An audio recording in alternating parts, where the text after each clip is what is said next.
I want to thank you for participating in the video today. I'm going to ask you a few questions that are pertaining to REOs and your business. First, give us your name and how long you've been in the business. Hi, my name is Andy Garcia. I'm currently with RE/MAX Masters. Have been in the business since 1991. Have been a member of RE/MAX Masters since October of '92. I'm Cheryl Mortensen, and I've been in the business. I'm in my 6th year. My name is Alex Mathis, and I've been in the business for close to 11 years now. Jerry Chen, 3 years in RE/MAX. Since 1988, so that'd be 21 years. Now, What areas do you feel that have been hit the hardest?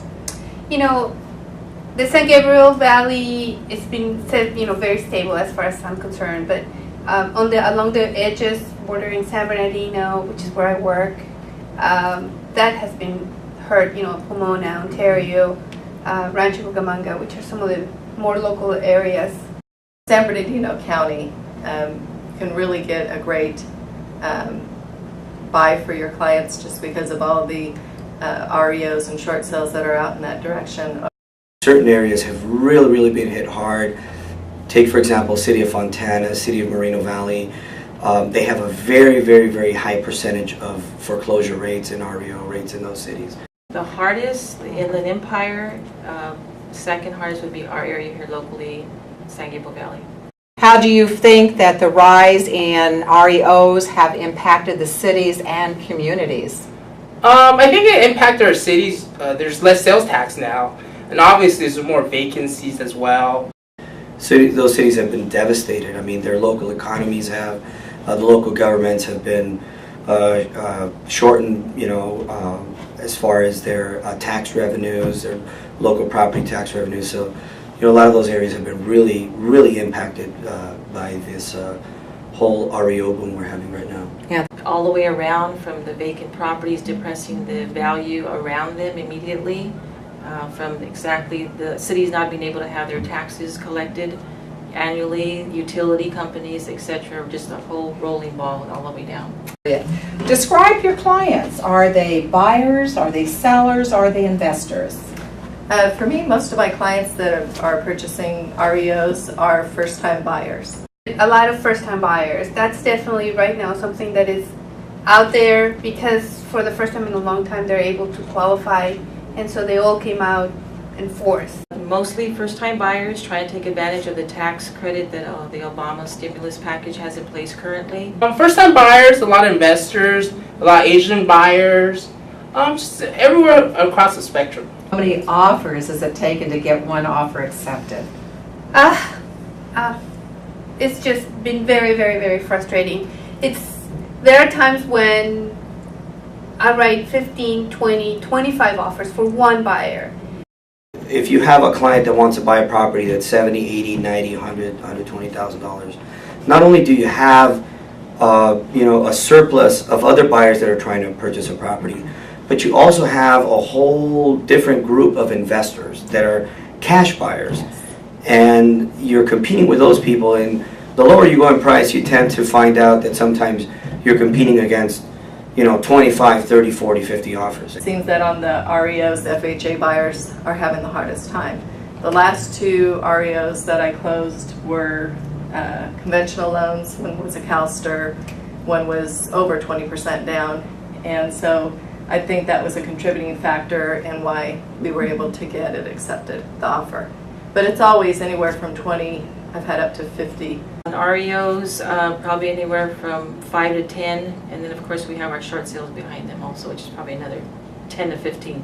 Do you think all of your offers are being presented to the bank? No, I don't think all of them are, due to timing issues and things like that, or I don't think they are, but. I don't think so. Honestly, I don't think the offers are being presented. It is very sad to say, but the REO agents have friends, and they're human after all. And when a client comes in and writes an offer directly to them, no matter what our offer is like, they're going to take them on where they think they will end it. There's nobody checking. There's no accountability for them. No, I don't. I think a small portion, maybe, I write 10 offers, maybe I would say 1 to 3. No. I mean, I don't feel that all of them are being presented to the bank. And I think that's the frustration for my clients too, because there'll be a very, very strong offer. You know, the FHA financing part, you can't control that. That's the best they can do. But you know, you can do it stronger to where you're not asking for anything. You're not asking for termite. You're not asking, of course, for repairs. I honestly don't think so. I think that FHA offers tend to be discriminated against. Some properties, in my experience, are very, very FHA financeable, but I tend to believe that a lot of the REO listing agents won't even look at them. They just. Okay, what is the communication like with an REO agent? Very small. I had one agent this year so far out of probably 50 actually talk to me live and return a call. That's what they're doing. You're basically saying to send to a website, things on that? Email, and even Okay. then sometimes you don't get the responses. And like I say, just you try and be sweet as pie, to try and get them to call you back, but nothing works. The communication's okay. They're really busy, but I don't blame them. If I get 1,000 calls an hour, I wouldn't, it's kind of hard for me to return the calls. Some tend to be very abrasive. Some don't even return calls. Some don't even acknowledge you.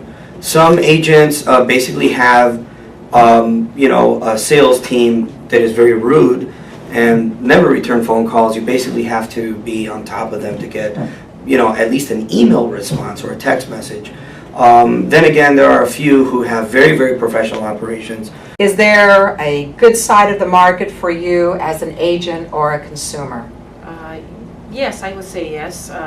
It's just a matter of right now, you just have to, what I tell my clients, we've got to put more hooks in the water, and if you just keep on doing it, something will snag, and the snag you get is a good big fish. It's good because what it does, a lot of the people that were in during the real estate boom that really didn't work are out. And the professionals, the people that work really hard, the people that are organized, the people that are knowledgeable are in. Well, there's always a silver lining, I believe. That's correct. So for me, it's been, like I said before, just seeing people that, felt completely blocked out of the market for years, at least the last 5 years, and now for the first time are able to get their first home. What do you think would make the system more effective? Well, I've heard before, one really, really good thing would be if we could just submit the offers directly to the banks. That would absolutely make a huge, huge impact, because then somebody neutral would be making the final decision as to who truly has the best offer. I think FHA offers, like owner-occupied, should be given more consideration, because a lot of investors are buying the properties. But at the same time, FHA sometimes is squeezed out more than the cash buyers or the investors. So I would like to see more consideration for the people that actually first-time buyers are actually going to live in the house more than investors. I wish it was structured differently with bank-owned properties, where we were submitting our offers directly to the bank, and then you let the bank decide, and not have to wonder if that listing agent is submitting your offer or not. If we specifically relate to REO, what would make the system more effective is a better control and a better knowledge of the asset managers, that the asset managers have a better knowledge of the local markets that are being serviced. The banks really have to focus on bringing these properties up to par. I was in the market in the early 90s, and the majority of those homes were always painted, carpeted, and made sure they were intact so that the FHA would approve those loans. That would be great, because we could sell a lot more of their houses for them a lot faster instead of bypassing the majority of them because of the condition, and we know that they won't pass FHA. A majority of these asset managers, they're not even local. They're back in Texas, they're back in the East Coast somewhere, so they have no clue what the California market is like. And especially the Southern California market, which has been hit really hard. I mean, our region here in Southern California is probably one of the hardest hit regions in the entire nation. I mean, we are a foreclosure cemetery for properties in this region. And I kid you not. Yeah. Andy, thank you for the comments. They're really valuable to us.